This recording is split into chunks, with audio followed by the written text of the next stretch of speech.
You know, growing up, I played a lot of RPGs. I mean, I still play a lot of RPGs if you watch my streaming.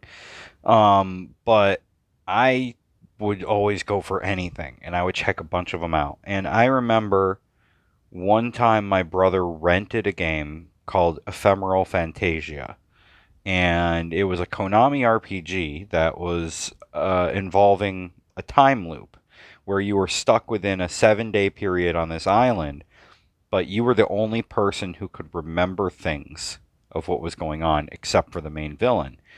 And you had to basically accomplish as much as you could every week to try to progress things. Eventually, you broke other people out of the time loop mind wipe, and it was really interesting. Of course, looking back at it now, because I played it a few years ago, um, there's no way you get through this game without a strategy guide.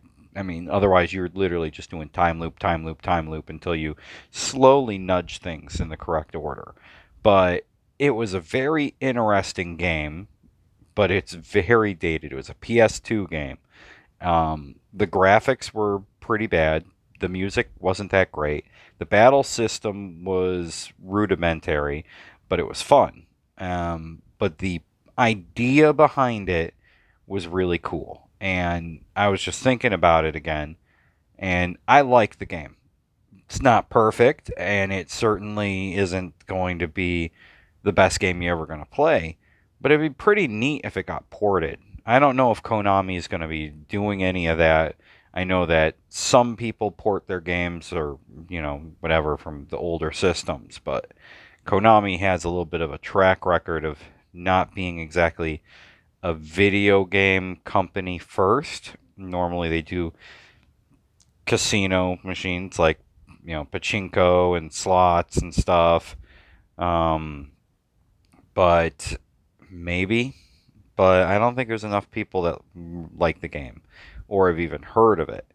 But if you have, you know, I wonder if you liked it or not. I enjoyed it. And I just, like I said, was thinking about it and I wanted to talk about it.